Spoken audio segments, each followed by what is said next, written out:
Ask Mufti Tariq Masood. دل پر ہاتھ رکھ کر سلام کرنا، اشارے سے سلام کرنا کیسا ہے، اور سلام کر کے دل پہ ہاتھ رکھنا کیسا ہے، نیز ایک ہاتھ سے مصافحہ کرنا کیسا ہے۔ محمد عاطف انڈیا سے۔ دیکھیں، اشارے سے سلام کرنا جس میں صرف اشارہ ہو یہ جائز نہیں ہے، نبی صلی اللہ علیہ وسلم نے اس سے منع کیا ہے۔ البتہ بندہ دور ہے تو اشارہ کرنا اور منہ سے سلام بھی کہہ دینا پھر جائز ہے، تو خالی اشارہ برائے اشارہ نہ ہو۔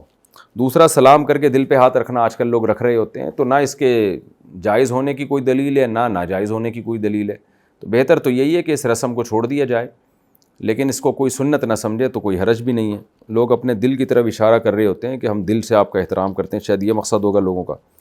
ایک ہاتھ سے مصافحہ کرنا کیسا ہے؟ جائز ہے، دو ہاتھوں سے بہتر ہے مصافحہ کرنا، لیکن ایک ہاتھ سے بھی کوئی حرج نہیں ہے۔